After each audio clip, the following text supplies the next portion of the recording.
49, ¿verdad? 49, menos un compañero de ustedes que está un poco enfermo, 48, menos una compañera que no tiene redes, 47. La verdad. Pero y faltan, miren, faltan. Solo hay 40. ¿Y qué pasó con los demás ustedes? A ver, no se han levantado. Yo no sé, voy a poner sala de espera para ver quiénes son los que entran de último. Bueno, sí, los de la escuela ya sé. Pero igual siempre, cualquier cosa, siempre avísenme. Estamos ahí. Hagan favor, jóvenes, los que puedan encender su cámara, les agradezco. Les agradezco que la enciendan. ¿Qué les iba a comentar? Yo pues ya tengo el acta la voy a pasar el día de hoy. Yo esperaba que alguno de ustedes pues comentara algo, pero pues me imagino que están de acuerdo con la nota. Ya se me acabó el tiempo para entregársela al coordinador académico. Entonces, hoy sí, solo sí tengo que entregarla a ustedes, entonces sí les recomiendo por cualquier cosa, siempre que permitan ustedes, que comenten, ¿verdad? Estamos ahí. Profe, Bueno, disculpe, dígame. solo creo que el compañero Jorge Roche tiene problemas con el internet. No sé si ya se pudo conectar, digo que, no sé, como que no es muy buena la señal o algo así.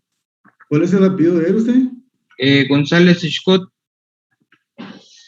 González, no sé, no me recuerdo si me escribió él, usted no me visto. Bueno, estamos ahí, gracias por avisar, González.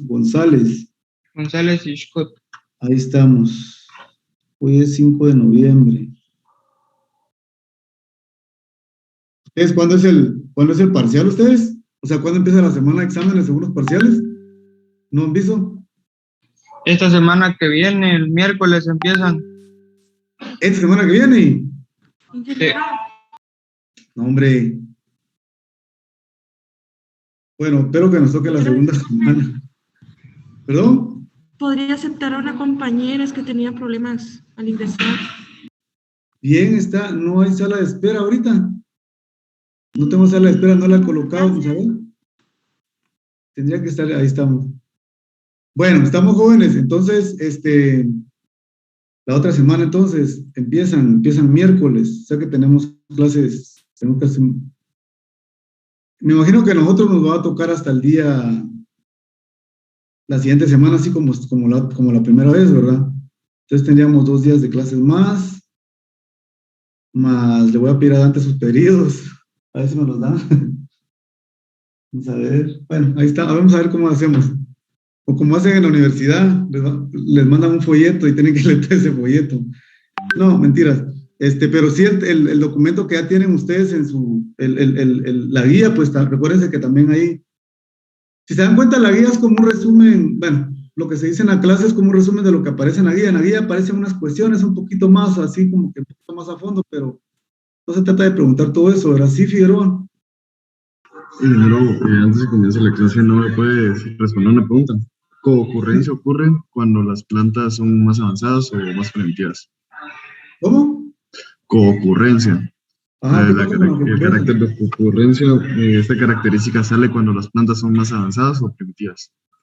No, la ocurrencia, digamos, recuérdense que estos son como sucesos simultáneos. La planta a la que le ocurre esto, ¿sí? A la que le ocurre esto, son plantas que están en una subclase un poquito así como que, tal vez no tan avanzadas, pero están así como intermedias, ¿sí? Recuérdense que hay 6, digamos, en el ejemplo que les coloqué, hay 6 subclases. Bueno, creo que ayer di la práctica, ¿verdad? Hay 6 subclases. En las subclases está la menos evolucionada y está la más evolucionada. La menos evolucionada fue la primera que vimos, ¿verdad? Entonces, Asteria creo que la última. Entonces, ahí, ¿qué es lo que sucede? Esos tipos de plantas que les pasa esta situación son en taxones intermedios, por así decirlo, ¿verdad? Donde se consideran avanzadas, pero tienen características primitivas, ¿sí? Por eso están ubicadas en esos taxones. Recuérdense que las que están ubicadas en el último taxón relativamente son las más evolucionadas de la clase Magnoliopsida, de lo que estamos hablando. Y esa coocurrencia, pues son sucesos que están ocurriendo a la vez, ¿verdad? Tiene un carácter avanzado y a la vez está saliendo el primitivo, ¿verdad? No como la otra, la retención o regresión, ¿verdad? No sé si esa era la duda, Figueroa. Pero si nos sale una planta así en el examen que nos dice que es concurrencia, ponemos que es primitiva o es avanzada. ¿Perdón? Si en el examen nos determina, según esta característica, la planta es concurrencia, es decir, primitiva o avanzada. No, en las instrucciones le van a dar las instrucciones, digamos, para que usted no se confunda en lo que en su respuesta, no tenga pena con eso, o sea, no le van a decir así como que esta es una planta avanzada, una planta primitiva, no. Yo lo que di fueron únicamente algunos criterios que toman en cuenta ellos para ver cuál es avanzada y cuál es primitiva, pero ahí faltaron muchos criterios, no solamente estos como 8 que dimos o algo así, ¿verdad? Entonces, no, de eso creo que así no se va a colocar el examen, entonces no, para que no se confundan ustedes, no se preocupen. Estamos ahí. No sé cuál otra pregunta, ¿solo esa? Sí, solo eso. Muchísimas gracias. Ahí estamos. Bueno, miren, pues jóvenes, entonces vamos a empezar la clase el día de hoy. Lo último que estábamos viendo era sobre los enfoques taxonómicos, ¿se recuerdan? Miren, pues, el curso es taxonomía, o sea, clasificación, o sea, que todo lo que estamos viendo acá es solo clasificación, pero ustedes, así como en matemática, solo números. En química, ahorita creo que están viendo estructuras o algo así, no me recuerdo. No es estequiometría. ¿Cómo se llama con ustedes que les dan una... Es química orgánica la que llevan ahorita, ¿verdad? Si no estoy mal. Sí, pues, Nomenclatura. La nomenclatura y todas esas cuestiones, ¿verdad? Bueno, entonces en este caso es clasificación, solo clasificación, ¿verdad? Entonces, cuando se habla de clasificación en este caso, se decía el día de ayer de que no solamente con cosas así, digamos, con claves, con descriptores bibliográficos o bibliografía o documentos consultados, no solamente eso nos sirve para hacer una buena clasificación de plantas, sino que ahí en la búsqueda de hacer un buen análisis hay nuevos enfoques, nuevas técnicas, ¿sí? Y vamos a ir viendo cada una de ellas, ¿verdad? Para poder venir y decir, esta planta pertenece a este grupo de plantas, ¿verdad? Y es lo que hacen estas personas que se dedican a esto. Les decía el otro día que hay personas que han sacado hasta doctorados, imagínense, doctorados en granitos de polen. Solo imagínense, o sea, una estructura tan pequeña y personas que han sacado hasta esto, han hecho libros sobre eso. Entonces, esos enfoques taxonómicos que hablábamos el otro día, básicamente nos sirve para esto, para determinar y para hacer un buen estudio de las plantas como tal, ¿verdad? Permítanme, solo voy a colocar ahorita la presentación. Ahí estamos. Entonces, creo que esto fue lo que copiamos la última vez, si no estoy mal, ¿verdad?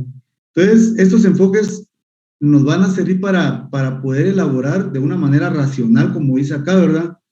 La información que se tiene a la mano. Sí, ustedes saben de que todo esto es bien cambiante, ¿verdad? Yo creo que les decía el otro día que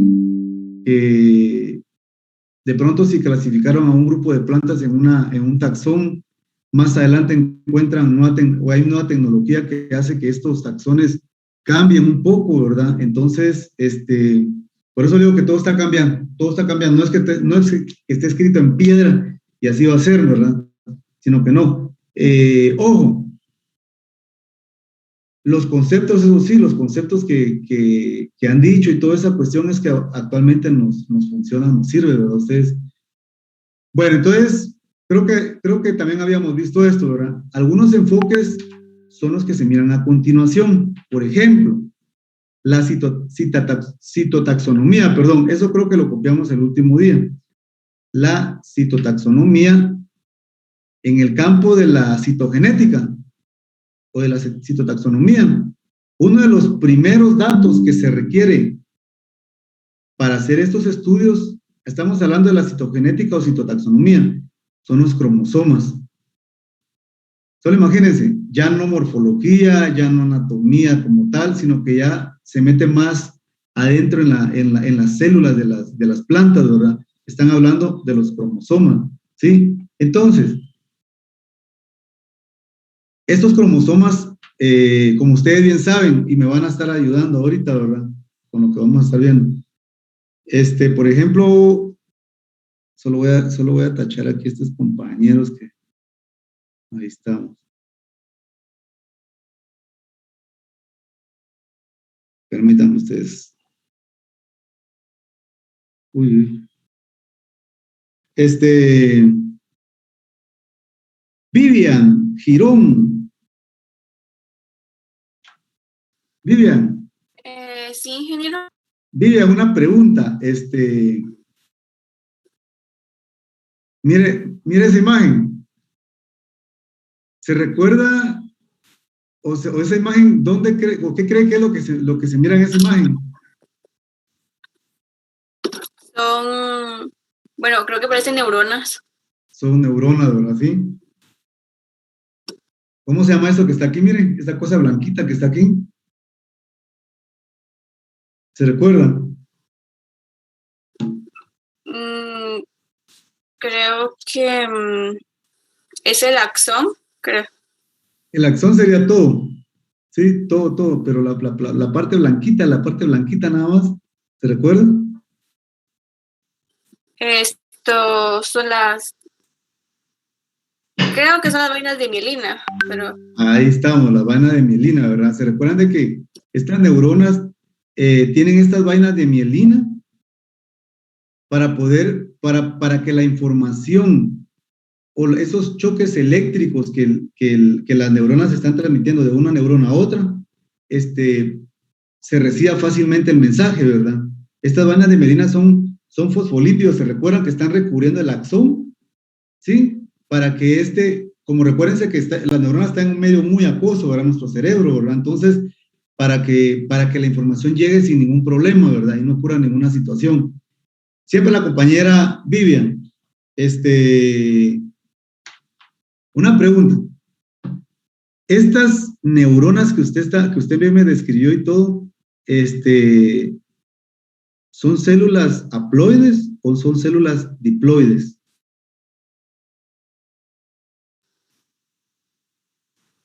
O le voy a cambiar la pregunta, mejor, le voy a cambiar la pregunta. Estas células que usted está viendo ahí, que usted me describió que son las neuronas, ¿son células somáticas? ¿Sí o no? Creo que sí son somáticas. Son células somáticas. Ahora la segunda pregunta, ¿son diploides o son haploides? Son diploides. Son diploides, estamos ahí. Gracias, Vivian. Sí, ahí como está diciendo la compañera, estamos hablando, ¿pero por qué apagan la cámara? Solo responde y apagan la cámara. Bueno, estamos hablando de una neurona, ¿verdad? Sí, y como bien dice la compañera, es una célula diploide, son células somáticas. ¿Se recuerdan que las células somáticas, todas nuestras células somáticas son células diploides, ¿sí? ¿Qué quiere decir esto? Que son dos N, tiene una parte cromosómica del padre y una parte cromosómica, en este caso, de la madre, ¿verdad? Sí, y es lo que dice acá, miren. El número de cromosomas de cualquier célula somática se dice que es diploide. Creo que eso sí estamos de acuerdo todos, ¿verdad? Es una célula diploide. Mientras que en los gametos o células sexuales, en los gametos o células sexuales, estamos hablando de los óvulos, los espermatozoides, esas células diploides se reducen a células haploides. Por ejemplo, el gameto masculino y el gameto femenino. ¿Se recuerdan? Esto solo es un recordatorio porque es lo que se mira en la citotaxonomía. Los cromosomas. Sí, los cromosomas. Y han hecho estudios y les voy a colocar aquí dos ejemplos, ¿verdad? Entonces dice que, vuelvo a repetir, ¿se recuerdan de que en las células somáticas son todas las células diploides, ¿verdad? O sea que son las células que tienen nuestra información genética, tanto de la mamá como del papá. Y ahí viene aquel concepto de la, ¿cómo se llamaba esto? De la, uy, se me olvidó. Se me fue. No les digo. Entonces, que tienen toda la información genética de un organismo, ¿verdad? Estamos ahí. Mientras que en las células gaméticas se reduce ese número cromosómico a la mitad. Y la mitad, pues, en los varones XY, ¿verdad? ¿No? Sí, XY y en las mujeres XX, que se me está olvidando usted. Entonces, ahí ocurre la reducción de gametos cuando ocurre una fecundación de un óvulo, ¿verdad? Y es lo que dice acá, ¿verdad? Las células gaméticas o las células sexuales, háblese de óvulo y espermatozoide, se reduce el número cromosómico a N, ¿verdad? O sea, haploide. Y es lo que dice acá, ¿verdad? Miren. Aquí tenemos, eso creo que se explicó en la práctica, lo explicamos, en la clase anterior también. Entonces aquí estamos viendo un tubo polínico. ¿Se recuerdan el tubo polínico? El tubo polínico viene y si ustedes se dan cuenta, aquí ya se miran las células espermáticas. Durante el tubo polínico ya se acopló. Entonces vienen las células espermáticas o los núcleos espermáticos, como les decimos, ¿verdad?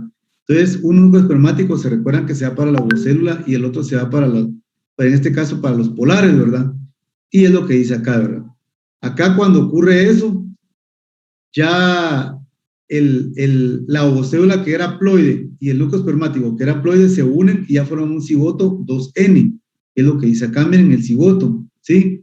Mientras que el núcleo espermático que se une en este caso a las polares, forma el endospermo, que más adelante vamos a ver cuál es la característica del endospermo, ¿verdad? Estamos ahí, y es lo que dice acá, forman el cigoto. Entonces aquí esto solo es como un recordatorio nada más también, que ustedes ya lo saben. Entonces, el número cromosómico se restablece en el proceso de fecundación. Entonces aquí está ocurriendo el proceso de fecundación. Como ustedes bien saben, ¿verdad? La unión de un gameto masculino con un gameto femenino, o sea, el núcleo espermático con la ovocélula. Esto al fusionarse, la ovocélula y el espermatozoide forma el cigoto o el núcleo espermático, ¿verdad? El núcleo espermático, que es el punto de partida para un nuevo ser, como dice acá, ¿verdad? Entonces, si se dan cuenta ustedes, esto de las clasificaciones pues va más allá de lo que dije, ¿verdad? De la morfología, de la anatomía, etcétera, y ya se mira más que todo esta parte, ¿verdad? Y es lo que dice acá, ¿verdad? Estos genetistas taxónomos encontraron un número X que le llamaron ellos básico u operacional, ¿sí? El número X. Dice que el número básico u operacional X, que es el nombre que le dieron ellos a ese número operacional, es el menor haploide encontrado en una familia, en un género, ¿sí?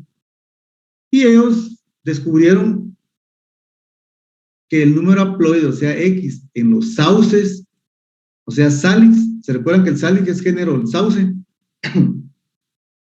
Encontraron que X es igual a 19. Sí, haciendo investigaciones y todo eso, X es igual a 19. ¿Qué quiere decir esto? Que este X es igual a 19, lo encontraron en sauces. Han hecho investigaciones y, por ejemplo, en el género beta vulgaris, estamos hablando, por ejemplo, en remolacha, encontraron que X es igual a 9, ¿sí? Este número es constante en estos géneros, ¿verdad? Vuelvo a repetir, haciendo investigaciones, ellos encontraron que X le dieron como nombre al número básico que encontraron el menor número haploide encontrados en una familia. Y ellos, haciendo investigaciones, vieron el sauce. ¿Por qué el sauce? Ahorita les voy a explicar por qué el sauce, ¿verdad? El género Salix, o sea, el sauce, que X es igual a 19. Entonces, ellos encontraron que esas especies de sauce fueron a unas islas británicas y encontraron diferentes especies de sauces, donde decía que el número operacional va a ser siempre el mismo, ¿verdad? Siempre el mismo.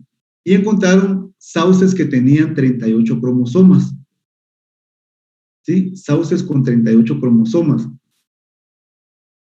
A la hora de hacer el estudio, ellos se dieron cuenta de que estos eran diploides. ¿Por qué diploides? Solo multiplicaron el 2. ¿Cuál es el X en el caso del sauce? ¿Qué número es el X en el caso del sauce? 19. 19. Si multiplican 2 por 19, les va a dar 38 cromosomas. ¿sí? Entonces, ellos encontraron especies de sauces en las Islas Británicas, como dice ahí, con 38 cromosomas, y como ellos habían descubierto que el número X haploide del sauce es 19, entonces encontraron sauces diploides. Sauces con 76 cromosomas. ¿Este qué es? ¿Es diploide? ¿Triploide? ¿Heptaploide? ¿Qué piensan ustedes?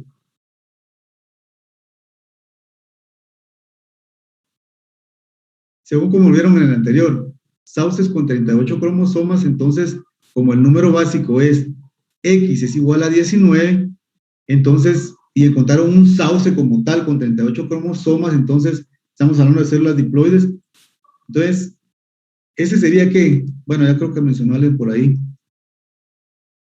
Jennifer Valle, 4X dicen, ¿sí? Serían tetraploides, ¿verdad?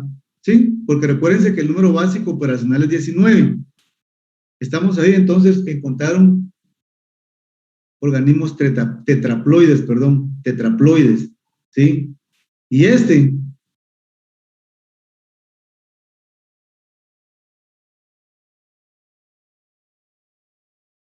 ¿cuánto da eso ustedes? ¿Será, qué será este? ¿Diploide, tetraploide?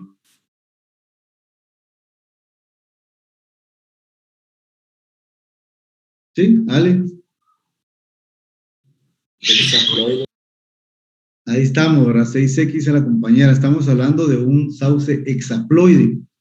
Esto es muy interesante, miren, jóvenes, esto de que ya no es un diploide, o sea, 2N, sino que ya es un 4N, un 6N, ¿sí? Entonces, esto es muy interesante y es lo que vamos a hablar ahorita, de los cromosomas. ¿Qué es lo que sucede con estas plantas que tienen estas características, verdad? Entonces, estamos claros ahí. Recuérdense, el número operacional del Salix fue 19, ¿sí?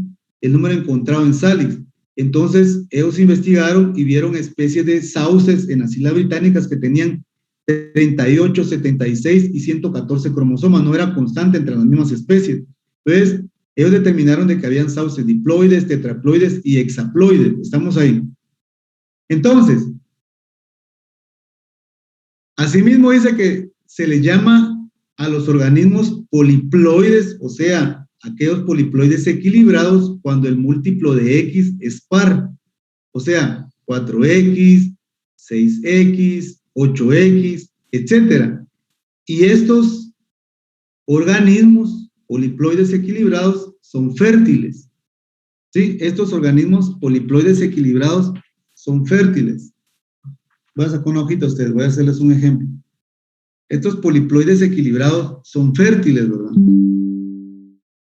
Mientras que cuando el múltiplo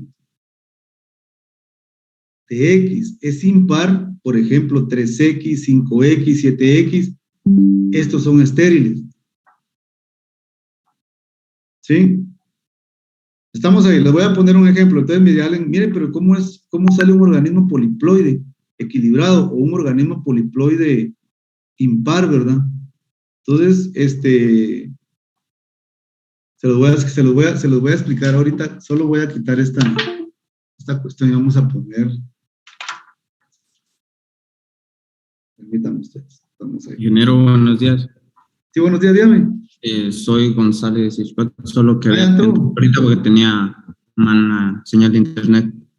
Ahí estamos, sí, ya me avisó su compañero, usted que Fernando no se iba a poner a conectar no, Jorge Roche, ¿verdad? Sí, no se iba a conectar a tiempo. Ahí estamos, no hay problema, no estamos ahí, gracias por avisarnos. Bueno, estamos ahí.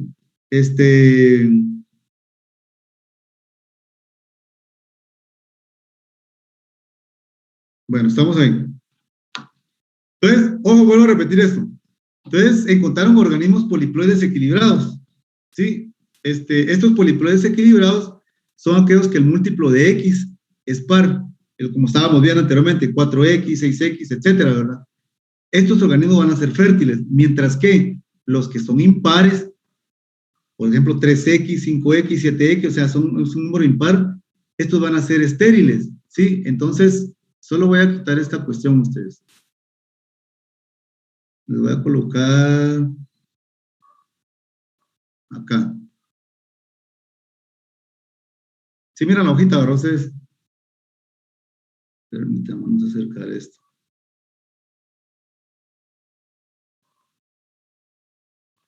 Ahí estamos. Entonces, ¿por qué es que ocurre la poliploidía ustedes? Poliploidía y todo esto, ¿verdad?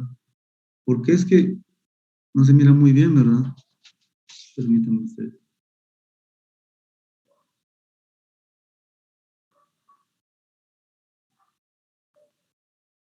Ahí estamos. Entonces, ¿por qué es de que ocurre esa poliploidía? Miren, pues, ustedes se recuerdan de que hay una reducción de gametos, ¿verdad? Una reducción de gametos y todo esto cuando ocurre una fecundación, etcétera, ¿verdad? Pero hagamos de cuenta, ahora está muy cerca esto, ahora hagamos de cuenta lo siguiente. Se lo dará mi lapiceros, permítanme. Estamos ahí. Entonces tenemos un organismo 2N, ¿sí? Y tenemos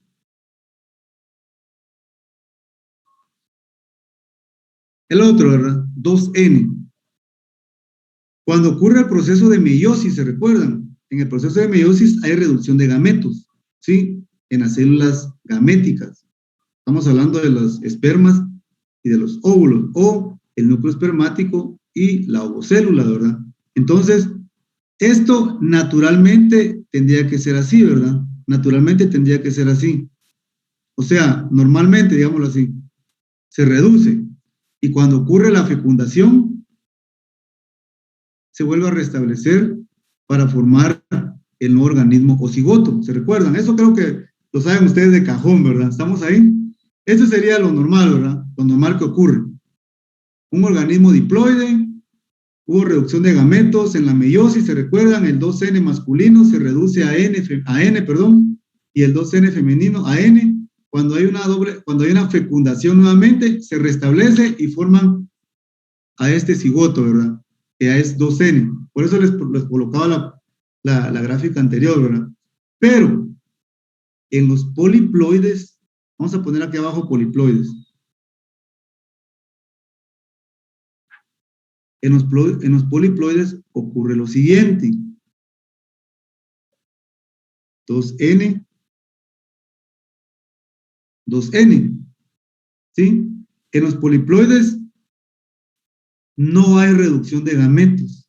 O sea que una célula diploide, o sea, células diploides, estas son células diploides, van a sufrir un fallo, ¿sí? En la meiosis. Van a sufrir un fallo en la meiosis, ¿verdad? Donde no se van a reducir. ¿Sí? Donde no se van a reducir. Y a la hora de que ocurre esta fecundación, digámoslo así,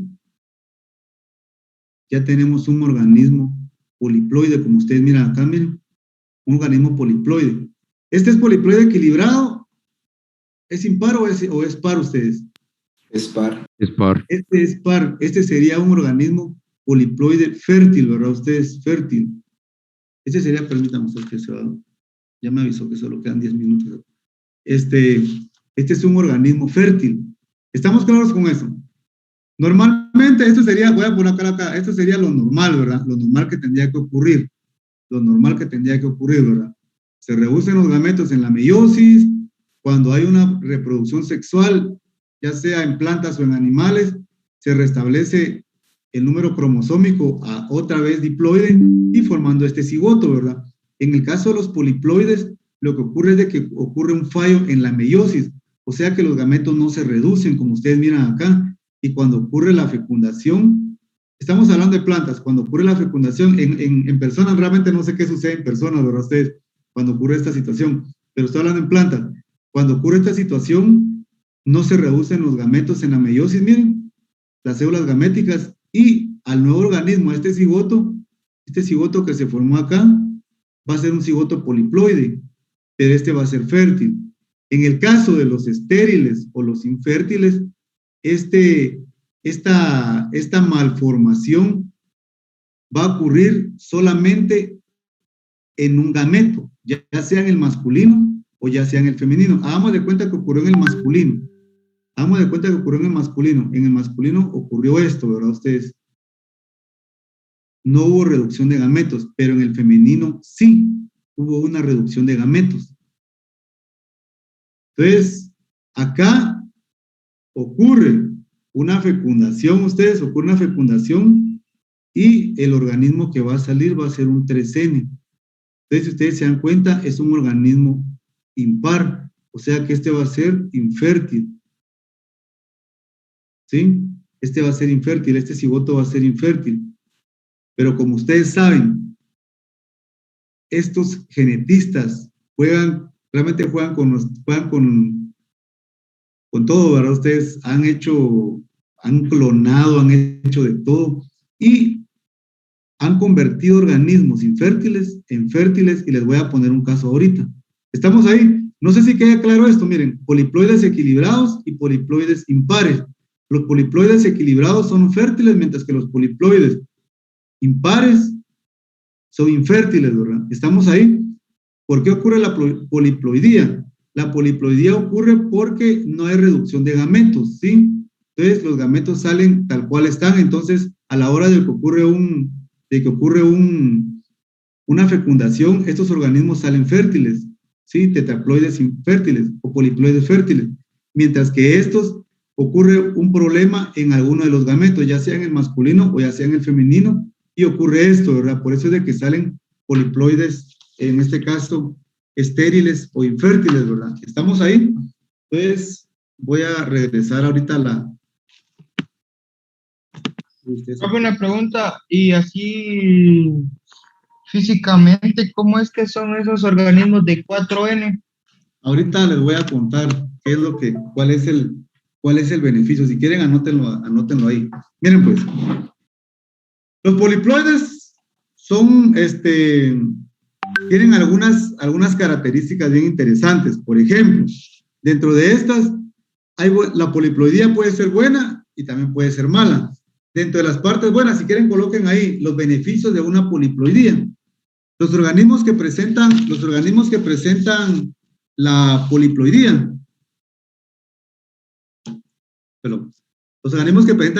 poliploidía, por ejemplo, aumentan el tamaño de sus células, como cosas buenas. Aumentan el tamaño de las células. Por ejemplo, ustedes han visto que a veces comercializan manzanas de este tamañote, ¿verdad? Ustedes unas grandes manzanas, ciruelas así bien grandes. Estos organismos son poliploides, organismos que, como les digo, aumentan el tamaño de sus células, y en el beneficio para el agricultor es que va a tener frutos bien grandes que se van a comercializar con un precio un poquito más elevado, ¿verdad? O sea que aumentan el tamaño de sus células, es una característica. Otra característica de los organismos poliploides es de que el tamaño de los estomas aumenta. Permítanme ustedes, permítanme.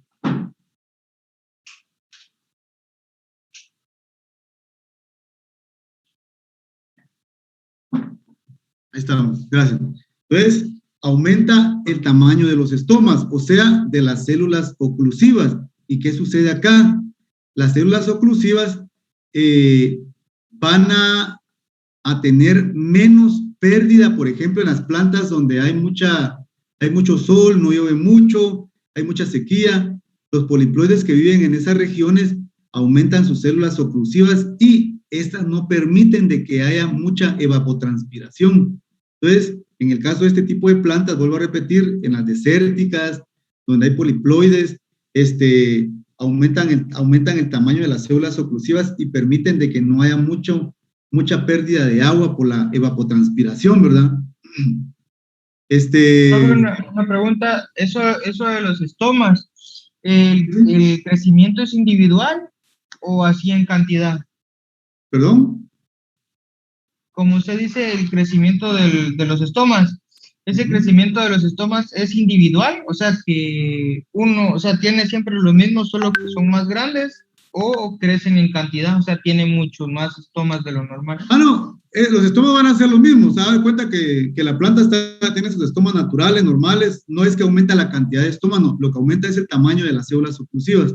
¿sí? O sea que tiene sus estomas normales, el que la planta tiene, pero lo que va a suceder es de que las células oclusivas van a ser más grandes, ¿sí? Y eso beneficia a las plantas porque evita una evapotranspiración excesiva. Entonces, ese es otro beneficio para este tipo de plantas. En otras plantas, por ejemplo, ustedes han visto que comercializan mucho aceites esenciales, no sé si han visto en los centros comerciales, que hay esencias de aceites, incluso hay vaporizadores donde ustedes echan el aceite y la casa se llena con ese olor y todas esas cuestiones. Entonces, algunas plantas poliploides que presentan esta característica aumentan, en este caso aumenta el metabolismo de la planta produciendo más productos o sustancias internas que para las personas que se dedican a esta comercialización, por ejemplo, extraer, digo este ejemplo para que solo me agarren la idea, que se dedican a extraer aceites, ¿sí? En un destilador y todas esas cuestiones y tener sus frasquitos de aceite, con organismos poliploides aumenta la producción porque el metabolismo se acelera y la planta o las plantas aceleran la producción de sustancias que ellas tienen almacenadas ahí, sustancias volátiles, etcétera, que les va a servir para poder extraer más aceite, ¿verdad? Esos serían algunos beneficios. Ustedes se meten a las redes o a los libros y buscan más beneficios de poliploides, van a aparecer más, ¿verdad? Yo solo les pongo 3 nada más. Por ejemplo, aumenta el tamaño de las células de la planta, o sea, aumentando el tamaño, por ejemplo, de los frutos, aumenta el tamaño de las células oclusivas, no el número, sino que el tamaño de las células oclusivas, aumenta el metabolismo y por lo tanto aumenta la producción de sustancias internas en la planta para poder extraer algún tipo de aceites o compuestos, etcétera, ¿verdad? Ese sería como lo bueno de los poliploides. Pero ¿qué pasa con lo malo? Porque también hay cosas malas, ¿verdad? Ustedes, en los poliploides, por ejemplo, ¿cómo le dijeron? Una situación mala en un poliploide es de que a la hora de que la semilla está germinando, esta germina más lentamente. O sea que tiene un proceso de germinación muy lento. Y en algunas ocasiones el porcentaje de germinación es menor. Hagan de cuenta de que regularmente el porcentaje es 90%, pero un poliploide baja bastante, ¿sí? Baja bastante, ¿verdad? Nos queda un minuto, jóvenes, háganme favor, se vuelven a conectar, ¿sí? Entonces, baja el porcentaje de germinación y la germinación en las semillas es bien lento, ¿verdad? Y lo que ya vimos, en algunas ocasiones ocurre una incompatibilidad en la reproducción, o sea que no son compatibles en algunos ejemplos, ¿verdad? En algunas especies. En el ejemplo que les puse yo, pues no se mira, ¿verdad? Yo les puse un ejemplo ahí donde ocurría una fecundación, ocurrían organismos tetraploides, fértiles, y había un triploide ahí infértil, ¿verdad? Solo como ejemplo. Pero obviamente ellos han hecho estudios con especies y todas estas cuestiones, y voy a poner un ejemplo ahorita, ¿verdad? Ahorita que regresemos. Entonces, otra cuestión mala de la poliploidía, la incompatibilidad, ¿sí? La incompatibilidad reproductiva.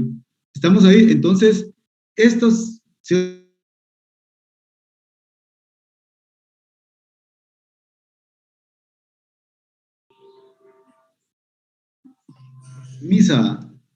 Víctor Misa. Sí, ingeniero. ¿Y de dónde está conectando usted, Víctor? De el lugar donde estoy, Ajá, sí. de mi casa. ¿Pero en qué departamento? San Juan Comalapa, Chimaltenango. De San Juan Comalapa, Chimaltenango. Ah, en Chima, no, le pregunto eso porque lo miro que está todo arropado ahí con gorro y todo. No, es que sí está algo frío aquí. Así es, mientras que hay otros que están así que tranquilos. Había un compañero que salía a su patio, creo que en camiseta. Qué bueno, porque aquí ya está haciendo frío a ustedes, pero bueno, estamos ahí. Bueno, hay 46 conectados, yo creo que ya estamos ustedes. Voy a colocar la presentación porque si no vamos a tener contenido para evaluar ustedes. Ahí estamos. Profe, y una pregunta con esto a los Poliploides, ¿sí? Ajá. Que con ellos, ¿cómo se presenta la flor? ¿Cómo así la flor? O sea, por tener, o sea, se supone que tienen, como decir, un doble organismo sexual, ¿o no? No. Son los cromosomas. Los cromosomas son los que están en el doble. O sea, ellos tienen androzoide y gineceo normalmente, pero la reducción no ocurre en los cromosomas, o sea, en las células gaméticas y somáticas, o sea, en los granos de polen y en la ovocélula. A eso se refiere. No es de que va a tener más grande el androceo, más grande el gineceo, o no sé. Es básicamente los cromosomas. Sí, los cromosomas es donde ocurre ese problema. Por eso es de que estábamos hablando de la citotaxonomía o citogenética, porque se refiere principalmente a cromosomas nada más. No mira, fue lo que les dije. Ahí ya no se está viendo morfología, anatomía, sino que se centra más en la parte cromosómica, ¿verdad? Que no hay reducción de cromosomas como naturalmente ocurre, ¿verdad? Por ejemplo, nosotros, la mitad de la información genética suya se la dio su papá y la otra mitad se la dio su mamá. Entonces, por eso usted es un organismo 2N, ¿verdad? Pero en este caso, en las plantas que ocurre este problema, no se reduce el número de cromosomas. O sea que cuando ocurre la fecundación, se van así como que 2N y 2N, ¿verdad? O 2N y 1N. Entonces, ya ocurre ese proceso, ¿verdad? Donde el organismo que nace, el cigoto, ahí es donde se va a ver la diferencia. Puede ser que sea más grande, el fruto va a ser más grande, va a tener esas características que les dije, ¿verdad? Pero básicamente en los cromosomas, como estábamos viendo en la gráfica anterior, ¿verdad? ¿Estamos ahí? Yo lo decía en el sentido así como que si fueran así como cuaches pegados o algo así. No. Es en el cromosoma con los cromosomas, como le digo, ¿verdad? O sea que la flor se mira normal, pero donde ocurre el problema es en los genes, ¿verdad? Ya internamente en los genes, ya no, físicamente no lo vamos a ver. Se va a ver en el nuevo organismo que se logre fecundar, ¿verdad? Ahí se va a ver la diferencia y todo lo que se mira ahí. Yo le puse, como les digo, eso le puse 3 ejemplos, pero si nos metemos a investigar eso, se van a dar cuenta que puede ser que morfológicamente le ocurra otra cosa a la planta, que ya es un tetraploide, hexaploide, etcétera, ¿verdad? Bueno, entonces es lo que dice acá. Para resumir lo que estábamos hablando, los organismos poliploides equilibrados son los que el número X va a ser par, 4X, 6X, 8X, ¿verdad? Pero los que van a ser impar van a ser estériles, por ejemplo, un 3X, como el ejemplo que les puse, ¿verdad? Con todo esto aparece otro concepto, la poliploidía, o sea, el aumento en el número cromosómico que ocurrió en la poliploidía. Se recuerdan de que no se reducen los gametos en la meiosis, ¿sí?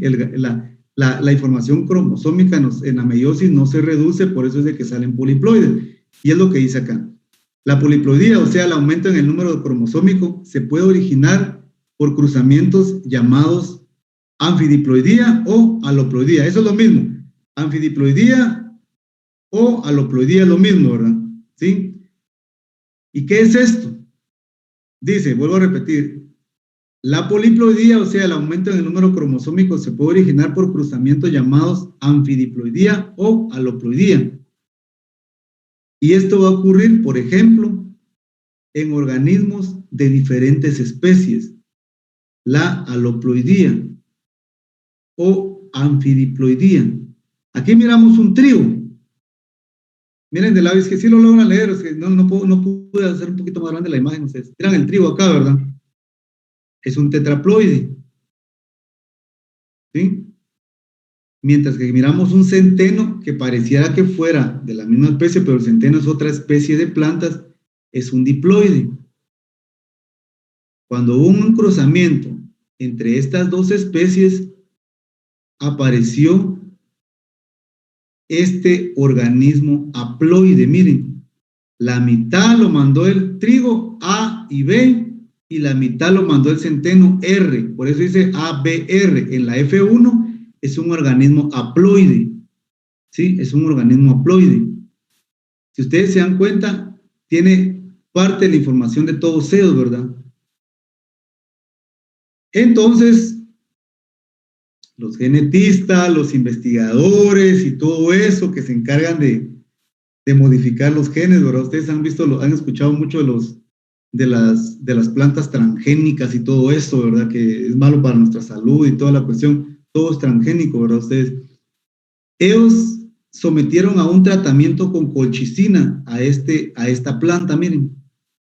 ¿Sí? Sometieron a un tratamiento con colchicina. Colchicina es una sustancia que utilizan, yo lo he escuchado, las personas que sufren de ácido úrico alto. No sé si ustedes tienen algún familiar que sufra de gota. Le llaman gota, no sé si han escuchado ustedes. ¿Qué es lo que sucede con la gota? Que se tuerce algo. Perdón, sí, dígame. Así como que tienen torcido un dedo o algo así. ¿Es eso, va? No, la gota, bueno, no sé si es una cuestión secundaria, pero la gota es el problema que sucede de que no pueden, tienen demasiado ácido úrico en el sistema. ¿Y qué es lo que sucede? Empieza a haber un problema regularmente en las articulaciones de las piernas, se les empiezan a poner morado, como no hay una buena circulación, entonces el tejido se pone morado y todo eso. ¿Sí, Helen? Yo padezco de eso, Inge. ¿Perdón? Que yo padezco de eso. ¿Qué parece gota? ¿Y usted no está en un tratamiento con colchicina, Helen? ¿O ha escuchado hablar ese medicamento? Bien, eso tomo para el dolor. Entonces, es lo que sucede. Mira, la compañera, bueno, y es bien joven usted, ¿cómo es que acumula bastante ácido úrico? No sé. Bueno, yo también tengo un poquito elevado mi ácido úrico, ustedes, pero por comer mucho tomate, mucho frijol y muchas cosas, brócoli y todas esas cuestiones, ¿verdad? Pero yo soy mucho más grande que usted, entonces, pero sí, habría que ver qué pasa ahí, ¿verdad? Pero no, pero imagínense lo que dice la compañera. Entonces, el tratamiento con colchicina es para esto. En el caso de las plantas, solo imagínense cómo lo determinaron, compuestos o no sé qué, pero determinaron, y miren, solo aquí está haciendo referencia de que hay tubitos que tienen colchicina, ¿sí? Y se lo están inyectando al sustrato para que la planta esté absorbiendo esa colchicina. ¿Y qué es lo que va a suceder? Miren en la siguiente imagen. Bueno, aquí hay una imagen de lo que estoy hablando, ¿verdad? Aquí tenemos una plantita, el cruce entre el trigo y el centeno, salió esta plantita, y miren, le están inyectando colchicina y ocurre esto, miren. Aumentaron el número cromosómico de esta planta. Y esta planta tiene como nombre, este trigo tiene como nombre triticale. Aquí está, miren, triticale. El triticale es el cruce dentro de un trigo duro y un centeno, ¿sí? Salió esta nueva planta, o esta nueva, bueno, es un nuevo cruce, ¿verdad usted?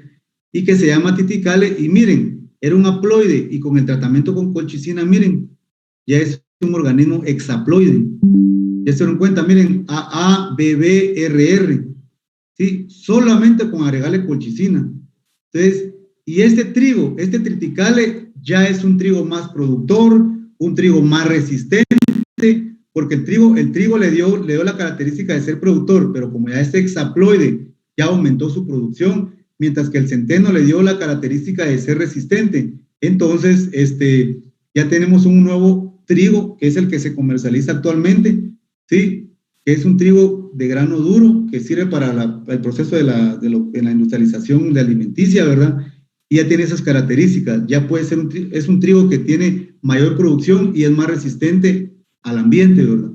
Solo imagínense, estamos hablando de cromosomas, ¿verdad? Estamos hablando de la citotaxonomía. Entonces, miren, imagínense la clasificación que le tienen que dar a este nuevo triticale, pues ya sabrán ellos, ¿verdad? Entonces, a esto le llaman anfidiploidía o aloploidía. Cuando hay un cruzamiento entre dos especies diferentes, miren, tenemos un trigo y tenemos un centeno. A eso le llaman aloploidía o anfidiploidía.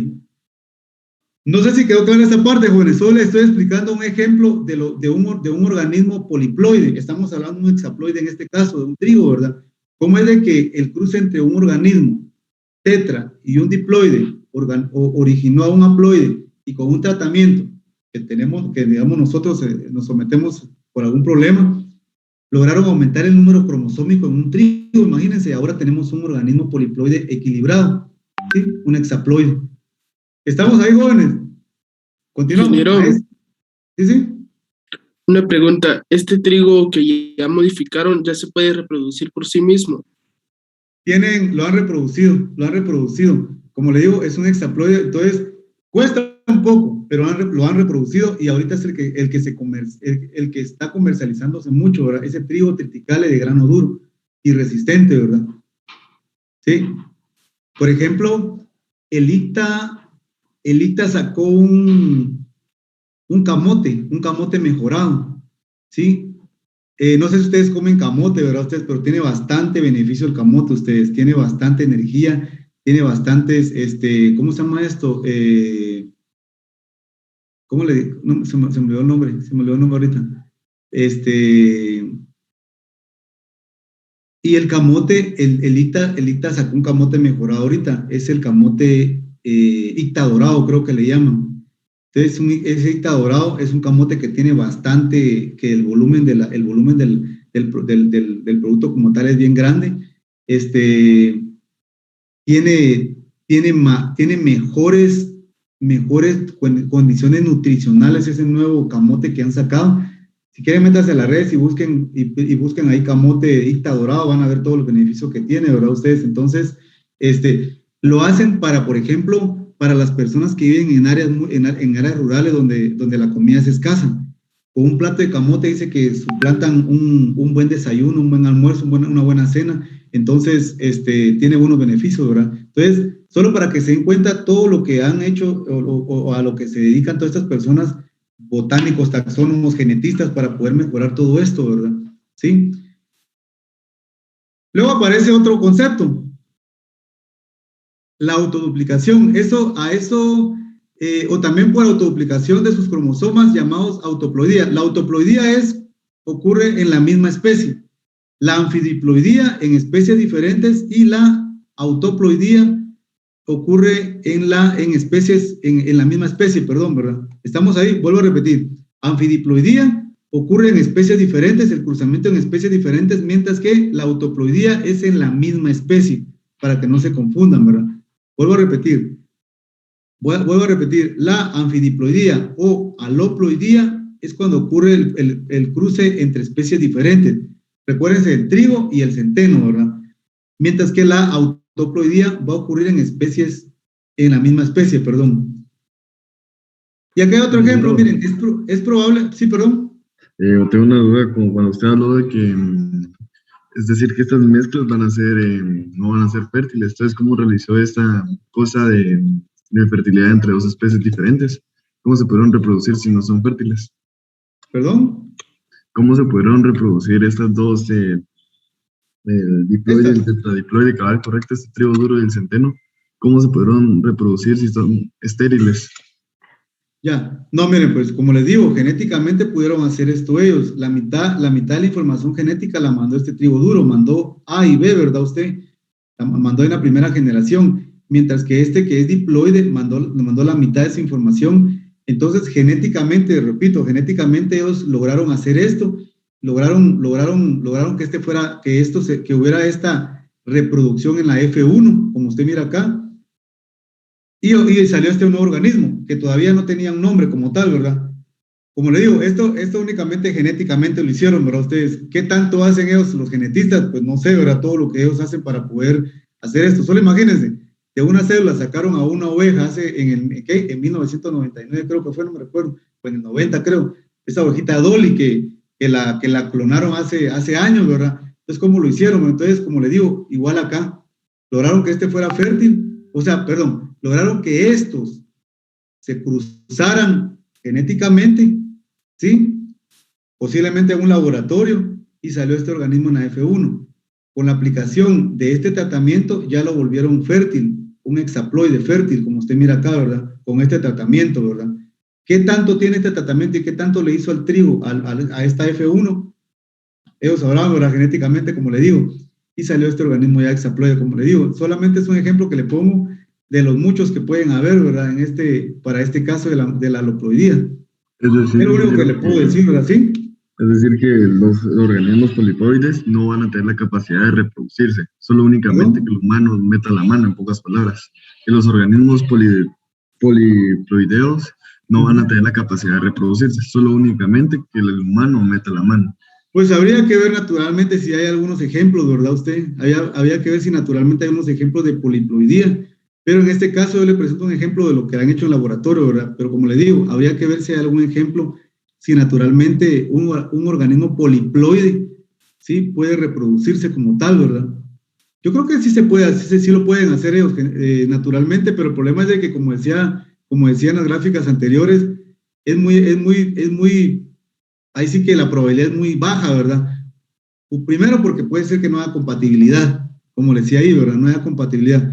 Segundo, puede ser de que el nuevo organismo, la semilla tenga un porcentaje de germinación demasiado bajo que posiblemente muera, ¿verdad? Puede ser, como le digo, hay muchos casos aislados, ¿verdad? Pero sí puede ser que ocurra una poliploidía natural y pues no digamos artificial, ¿verdad? Como la que miramos ahí, ¿verdad? Estamos ahí. Entonces, es lo que les decía, la aloploidía ocurre entre especies diferentes, mientras que la autoploidía entre especies, entre la misma especie, ¿verdad? Aquí hay otro ejemplo. Es probable que el origen del tabaco, Nicotiana tabacum, con 2N es igual a 24, pudo haber ocurrido del cruce entre Nicotiana tófora, ¿sí? Que es una especie cultivada, entre Nicotiana silvestris, que es una especie silvestre, como dice acá, ¿verdad? Entonces puede ser que el cruzamiento que hubo ahí, posiblemente naturalmente, como dijimos, ocurrió este cruzamiento y salió Nicotiana tabacum, que pues bueno, pues se le ha dado mejoramiento genético. Ahora miran ustedes que o han visto en la televisión o vean en las redes las grandes hojas de ese del Nicotiana tabacum, unas grandes hojas, que es lo que les interesa a ellos, ¿verdad? La lámina de la hoja para poder producir ese producto que le va a dar origen como al cigarrillo, al tabaco, a los habanos, qué sé yo, ¿verdad? Entonces, es lo que dice acá, ¿verdad? Naturalmente puede ser que el Nicotiana tabacum con 2N es igual a 24 pudo haber ocurrido del cruce entre Nicotiana tófora y Nicotiana silvestris, ¿verdad? Otro ejemplo, ¿verdad? Estamos ahí, jóvenes. Vamos a continuar ustedes porque si no se nos va a acabar el tiempo. Continuamos. Bueno, estamos ahí. Solo voy a agarrar mi lápiz. Ahí estamos.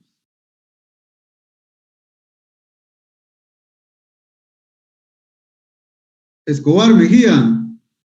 Cristian.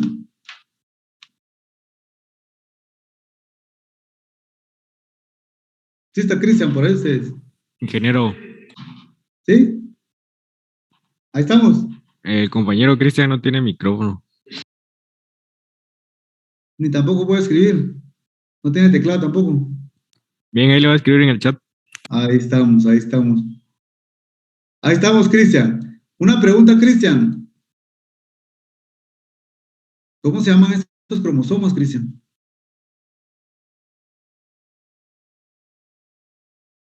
¿Se recuerdan?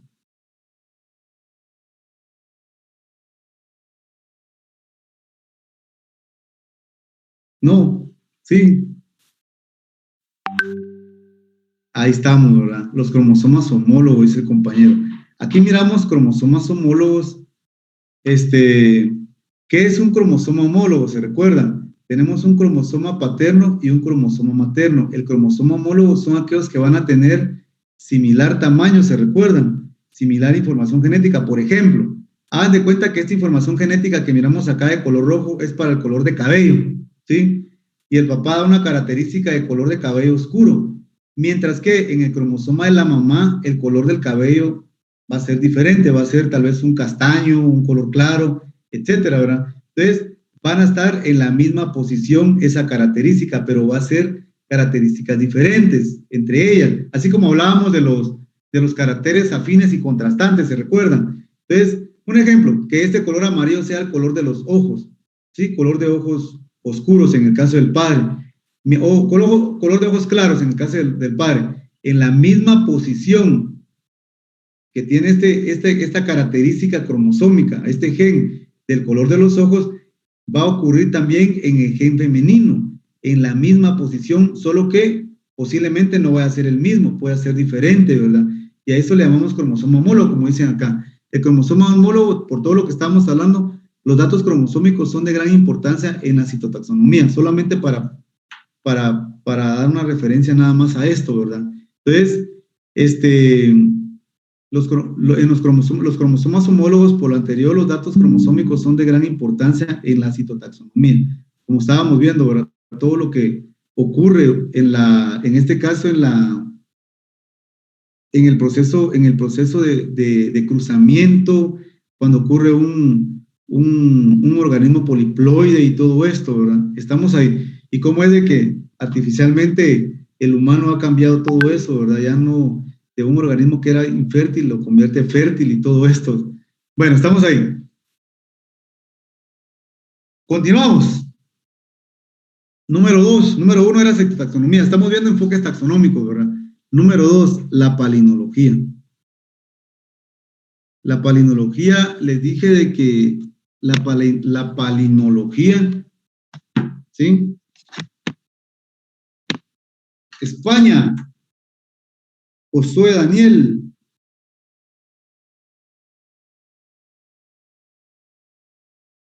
España, Josué Daniel, está España.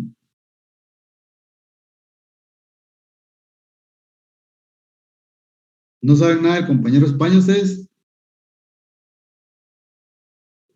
Ingeniero, fíjese que el compañero de España se está cambiando de computadora, ya que el día de ayer tuvo problemas con su computadora, entonces le está costando, porque él utilizaba otra marca de computadora, entonces ahorita que se cambió le está utilizando costarla, y estaba metiendo todos los archivos, entonces me dijo que él iba a hablar con usted más tarde respecto a lo de la clase, porque le está costando y no quería... Pero está el chat, ¿y por qué no me lo dijo en el chat? Pregunta. No, eso sí no lo tengo muy bien entendido. Bueno, yo lo voy a anotar acá que no se conectó. Yo no sé qué le pasó a él, pero no se conectó y si no se comunica conmigo, yo creo que le va a decir usted, me imagino. Pero como no se conectó acá y no me avisó para nada, entonces imagino que él o no está en la clase o está haciendo otra actividad o está haciendo lo que usted dice. Sale a eso, ¿verdad? O sea, no sabemos qué es lo que sucede. Entonces yo le voy a colocar acá que no se conectó el día de hoy.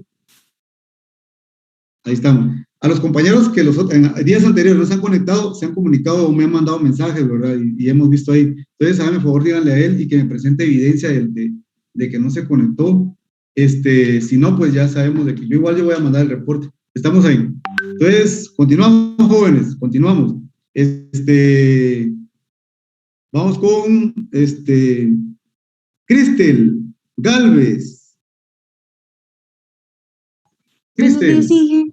Cristel, buenos días. Una pregunta. ¿Se recuerda qué estudia la palinología?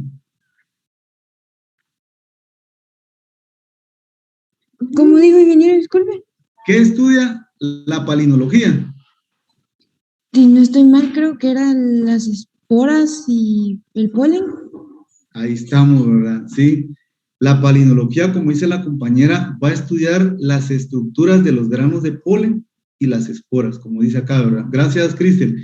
Dice, esta rama de la botánica tiene por objeto la investigación de los granos de polen de las especies de pinófitas y magnoliofitas, o sea, plantas fanerogamas o espermatofitas, ¿verdad? Así se le conoce también a las plantas pinófitas y magnoliofitas, fanerogamas a las magnoliofitas. A las magnoliofitas se le conoce como fanerogamas o espermatofitas, ¿verdad? Estamos ahí. Dice que la palinología es una rama de la botánica que tiene por objeto la investigación de los granos de polen, ¿sí? La investigación de los granos de polen de las especies de pinófitas y magnoliofitas. O sea, las magnoliofitas se le conoce como plantas fanerogamas o espermatofitas, ¿verdad? Y también el estudio de las esporas de las plantas sin semillas, por ejemplo, helechos, musgos, hongos, equisetos, colas de caballo, etcétera, ¿verdad? ¿Estamos ahí? Entonces dice, la palinología va a estudiar las estructuras de los granos de polen, tanto de pinófitas como magnoliofitas y de plantas que se consideran sin semillas, ¿verdad? Que plantas que no tienen semillas, que se reproducen por esporas, estamos hablando de helechos, musgos, hongos, equisetos, colas de caballo, etcétera, ¿verdad? ¿Sí? La cola de caballo creo que pertenece a ese grupo de los equisetos, si no estoy mal.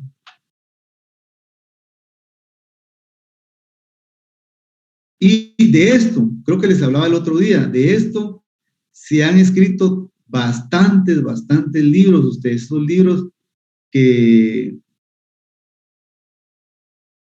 básicamente se encargan, imagínense, un granito de polen, ¿qué es lo que se puede ver un grano de polen ustedes? Y eso nos toca ver en no sé si nos va a dar tiempo para verlo el día de hoy o el día miércoles de la próxima semana. ¿Estamos ahí?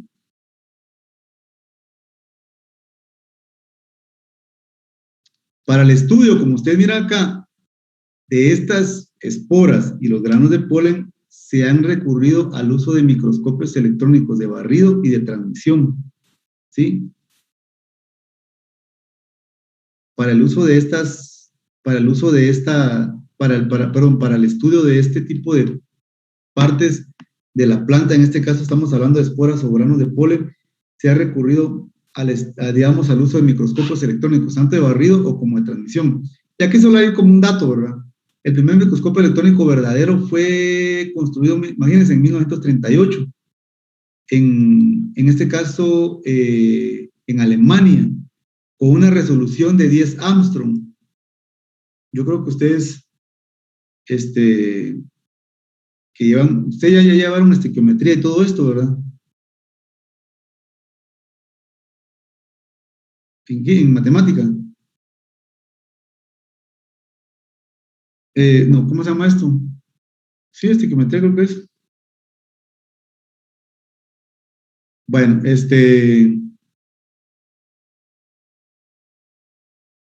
el Armstrong creo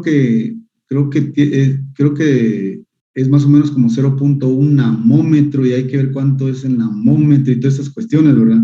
Entonces, mencionan esto, ¿verdad? Con una resolución de 100 Armstrong del grupo, ahí está, aparece la casa comercial y toda la cuestión que es muy famosa esta, ¿verdad? Estamos ahí. Solo voy a poner una comparación con nuestro ojo, el ojo humano, con el microscopio óptico y el microscopio electrónico. Y es lo que dice acá. Esto tal vez no es muy importante, solamente traigo como referencia en qué año se creó el primer microscopio y toda la cuestión, ¿verdad? Por ejemplo,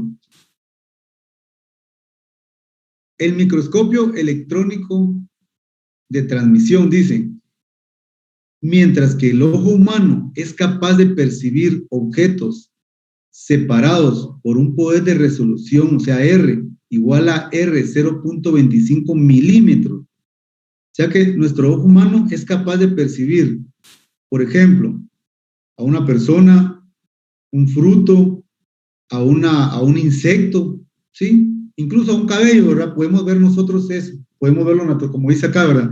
El ojo humano tiene una capacidad de resolución de R es igual a 0.25 milímetros, ¿sí? Mientras que el microscopio óptico o microscopio compuesto es el que tenemos en los laboratorios, ahí regularmente en la escuela, el poder de resolución es de 0.25 milimicras. O sea que con el microscopio óptico que miramos acá, podemos ver insectos, las partes de un insecto, ver la estructura, por ejemplo, de las patas, de la antena, de las alas de un insecto, podemos ver algún tipo de células, incluso podemos ver bacterias, ¿verdad? Hasta acá. Y, como ustedes miran, el microscopio electrónico de barrido, como ustedes miran acá, alcanza a un poder de resolución de 0.002 milimicras. O sea que con el microscopio electrónico, perdón, de transmisión no de barrido, de transmisión, se pueden ver virus, se pueden ver ADN, se pueden ver moléculas más pequeñas, átomos e incluso la órbita electrónica de un átomo, electrones, protones, etcétera, con un microscopio electrónico de transmisión, que es lo que dice acá, solo para que miren por qué es de que hay personas que se dedican al estudio de los granos de polen y las esporas para poder clasificar plantas, gracias a estos inventos que actualmente lo tenemos ya bien mejorados, ¿verdad? Solo imagínense, podemos ver virus, ADN, moléculas bien pequeñas, incluso hasta los átomos de esas moléculas, ¿verdad? Estamos ahí, pero falta el más potente, ¿verdad? El de barrido. Robert, tengo una pregunta. Sí. En el caso del microscopio electrónico,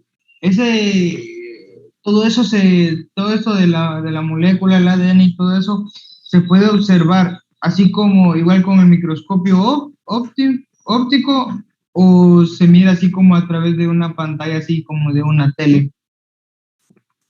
Bueno, eso va a depender. El de transmisión se va a ver como el microscopio óptico, o sea, sus oculares, usted mira ahí la imagen nada más en el de transmisión. Sí, vuelvo a repetir. El poder de resolución es diferente, es muy diferente como ustedes lo miran ahí. Pero a la hora de verlo, hay un ocular, como por ejemplo, aquí están los dos oculares del óptico, ya los vieron, esa parte negrita que ustedes ponen sus ojos y miran todo eso ahí, en un portaobjeto y toda la cuestión.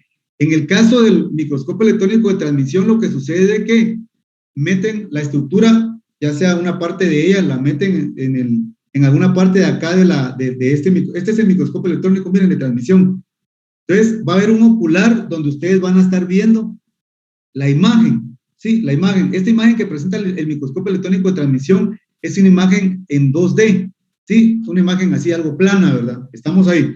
Entonces, es similar, pero viene el siguiente, el microscopio electrónico de barrido. El de barrido ya está conectado a un monitor de una computadora y lo que ustedes están viendo o lo que se coloca dentro del microscopio electrónico ya se va a ver en un monitor de una computadora y se va a ver en 3 dimensiones, ya no solo en 2. Aquí miren, de cuenta que aquí sale un cable, aquí hay una computadora. No tengo un ejemplo para ese, les soy sincero. De cuenta que aquí sale un cable y aquí hay un monitor de una computadora, ¿sí? Hay un monitor de una computadora donde se está viendo la imagen de lo que ustedes están observando en el microscopio en 3D, ¿sí? Y son esas imágenes que ustedes miran en las redes. Si ustedes se meten a las redes y buscan ahorita granos de polen, se miran como que fueran caricaturas eso, pero realmente así se miran en el microscopio electrónico, ¿verdad? Y no solamente el granito, se mira más internamente lo que hay en un grano de polen y es lo que vamos a explicar más adelante nosotros, ¿verdad? ¿Estamos ahí? Entonces es lo que preguntaba el compañero. Y aquí aparece un ejemplo, miren. ¿Qué cree que es eso? Sergio Mikulash. Inge. ¿Qué cree que es eso, Sergio? Lo que estamos viendo en esas imágenes. Granos de polen. Ajá. ¿Será que solo granos de polen hay usted? Bueno, hay granos de polen. ¿Qué más logra ver ahí usted? ¿Qué más logra ver? Se lo voy a señalar acá. ¿Qué cree que es esto?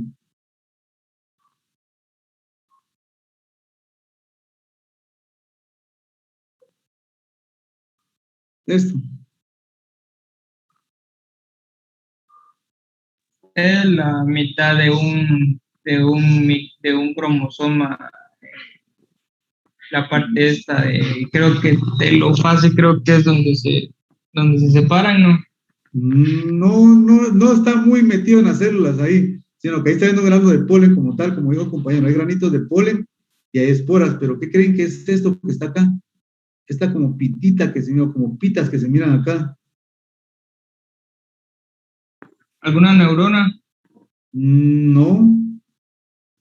Y fácil. ¿Qué sucede cuando el grano de polen es estimulado por el estigma? Serían los tubos polínicos. Ese tubo vegetativo, miren lo que dice la compañera. Entonces, miren, solo miren el poder de resolución del microscopio electrónico de barrido. El poder de resolución, miren, de pronto este grano de polen, pues lo tomaron, no sé, de una planta que el grano de polen ya estaba estimulado, qué sé yo, no sé, y se logra ver esas pititas que ustedes miran acá como hilitos, es el tubo vegetativo, tubo polínico que está buscando el micrófilo, ¿se recuerdan? Y es lo que dice acá. El microscopio electrónico de barrido, el poder de resolución es de 200 Armstrong y su capacidad de aumento va de X por 10 a X por 1000, por 100,000, imagínense. O sea que, solo imagínense el granito de polen, estamos viendo hasta el tubo polínico, acá miren las esporas, miren todo esto, y no solamente se mira esto, se mira todo lo que está internamente en el granito de polen, ¿verdad? Entonces, a eso se refiere con esto del poder de resolución del microscopio. Dicen, con este microscopio se rastrean minuciosamente la superficie de un grano de polen, de una espora, por lo tanto, ha permitido observar la cubierta externa del polen desde un punto de vista tridimensional a partir de 1965, imagínense. Por eso les digo, métanse a las redes y busquen granos de polen o esporas y van a encontrar estructuras bien interesantes ustedes. Entonces, esto que ustedes miran acá es un grano de polen que tiene una abertura, miren, diferente a este. Este son poros, mientras que este es diferente. Este puede ser un colpo o un colporado. Más adelante vamos a ver eso. Entonces, esto, y gracias a esto, es que han hecho estos estudios de los granos de polen y todas esas cuestiones, ¿verdad? Y gracias a esto han podido determinar o clasificar especies, o hace una gran pauta para poder clasificar especies, ¿verdad? Ustedes, ¿estamos ahí? Profe, y si es así, literalmente así como se está viendo, así se mira. Sí, así se mira. Pareciera que fuera caricatura, como les digo, pero realmente así se ve. Realmente así se mira, parecieran como que estuviera dibujado eso, pero no es así, así se mira eso ustedes. Por eso es el gran poder de resolución de ese microscopio, y por eso lamentablemente en Guatemala no existe eso. Son estudios carísimos para poder hacer eso, estudios carísimos ustedes. Entonces, solamente que sean patrocinados por alguna cuestión, por alguna empresa o qué sé yo, para poder hacer estos estudios, ¿verdad? Porque individualmente es imposible que uno lo haga, solamente que tenga uno bastantes condición económica para hacerlo, ¿verdad? ¿Estamos ahí, jóvenes? Continuamos. Continuamos.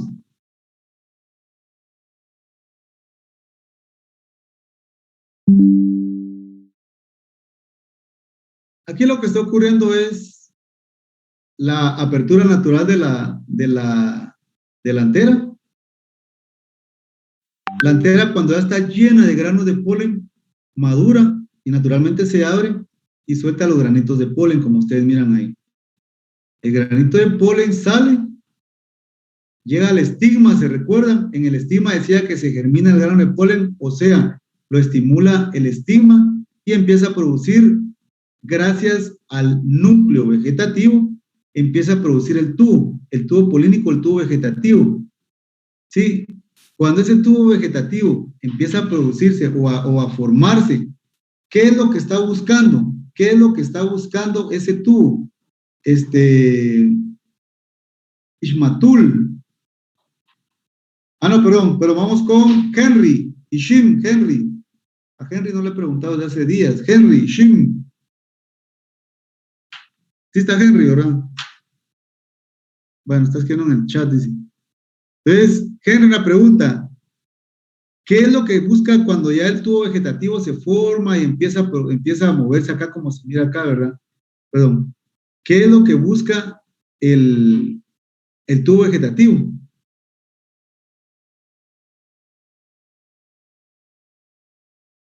Solo esperamos que termines que vaya. Nos queda un minuto, jóvenes. Se vuelven a conectar, por favor.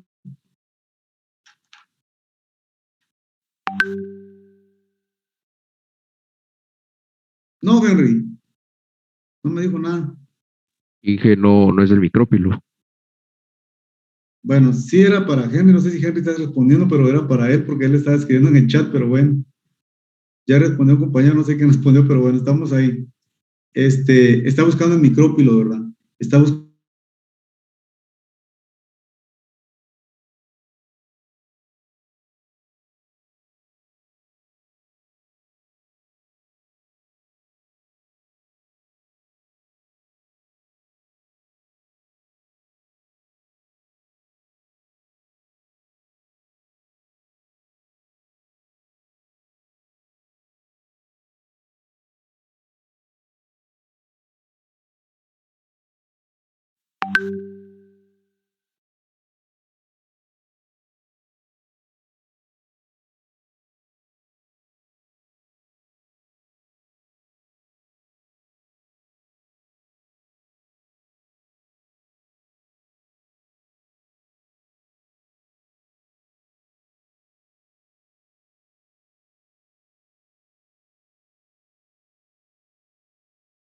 Recording in progress.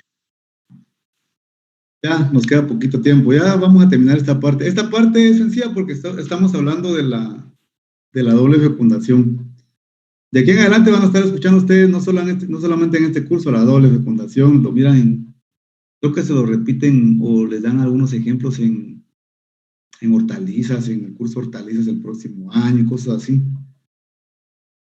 Estamos ahí. bueno, estábamos en esto, ¿verdad? Ustedes, ¿sí?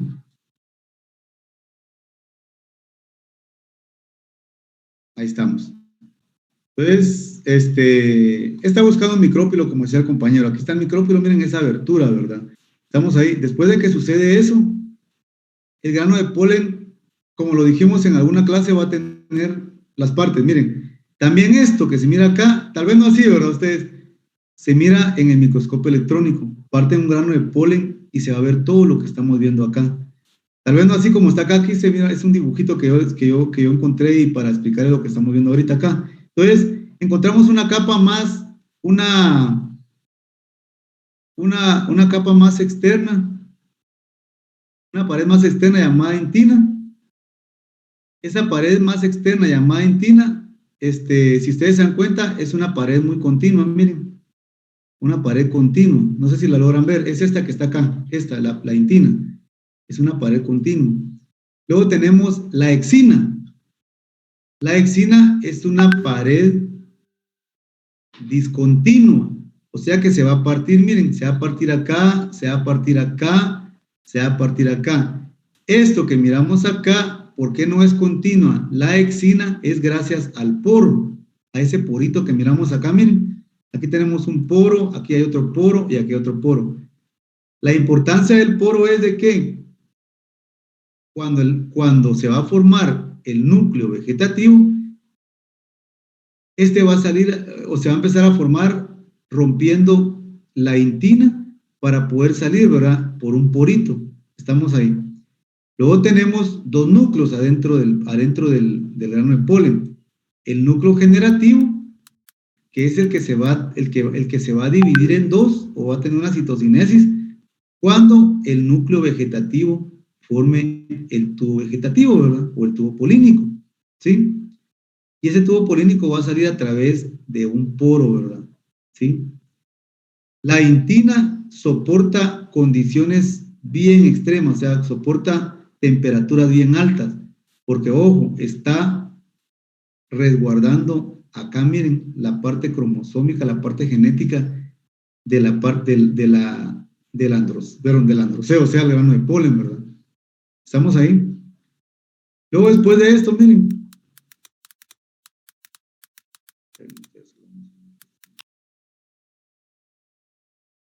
Ahí está.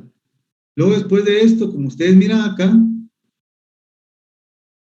cuando el tubo vegetativo o núcleo vegetativo, cuando el núcleo vegetativo forma el tubo vegetativo, como ustedes miran acá, deja de salir al núcleo generativo que estábamos hablando. Le ocurre una citocinesis y se divide en dos y ya se convierten en núcleos espermáticos. Y es lo que dice acá, miren. Un núcleo del polen pasa formando el tubo polínico, que crece a través del pistilo hacia el gametofito femenino, o sea, al ovario, ¿sí? El segundo núcleo entra al tubo polínico y durante el viaje se divide formando dos núcleos espermáticos, o sea, le ocurre una citocinesis, ¿verdad? ¿Estamos ahí? Y ya no nos va a dar tiempo para ver la siguiente gráfica, entonces yo voy a dejarlo el día de hoy por acá a ustedes. Nos quedan 2 minutos para que termine la clase. Entonces, igual voy a continuar esto cuando regresemos el día miércoles. Yo les aconsejo que traten de leer lo poquito que tenemos hasta ahorita, porque no es mucho, ¿verdad? Entonces, para que se puedan leer y pues les voy a mandar tal vez el sábado el número de hojas que va a entrar de la guía que yo les envié, para que tenga tiempo que se pongan a leer también la guía, porque de ahí también va a salir parte del examen, recuérdense, del segundo parcial. Estamos ahí, jóvenes, entonces, si no hay nada más que agregar, pues, faltando casi 2 minutos, yo tengo una duda, pero la verdad saber si usted la podría solucionar, ¿verdad? Porque es a nivel así de humano, diga usted. Han hablado mucho que se hizo un experimento, no recuerdo con qué animal, sobre que no sé qué parte de la columna podían sacar y se podía reproducir a través de eso. ¿Qué tan cierto podrá ser? Uy, no sé, realmente no sé, no le podría decir a usted. O sea, de la columna, no sé, la médula espinal o qué, no sé. Sí, la médula.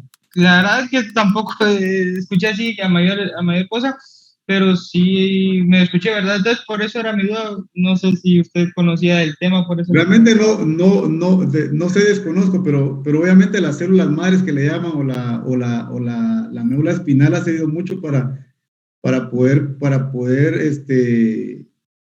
contrarrestar algunas enfermedades, ¿verdad usted? Pero realmente no sé si han sacado como clonar o algo así, dice usted, que han sacado de la médula espinal. Bueno, posiblemente, tal vez sí, ¿verdad? Se ahorita han clonado de todo, incluso estaban diciendo que querían clonar a un humano, que creo que prohibieron eso. O sea, está prohibido eso, pero ojo, estos grandes laboratorios igual no siguen las instrucciones y ahí vamos a ver qué sucede más adelante, pero no, me imagino que posiblemente sí, la verdad, Rodrigo González, perdón, me imagino de que sí, pero no le podría decir realmente qué es lo que están haciendo, eso sí no sé, ¿verdad? La verdad, les soy sincero, pero me imagino que con toda esta nueva tecnología lo han hecho. Imagínense, han aumentado el cromosoma en plantas, ¿qué no han hecho en humanos? Pero bueno, estamos ahí, jóvenes, entonces yo le dejo el día de hoy por acá, entonces nos miramos el día miércoles de la próxima semana. Pasen feliz día, provecho. Feliz fin de semana, jóvenes. Cuídense. Feliz fin de semana.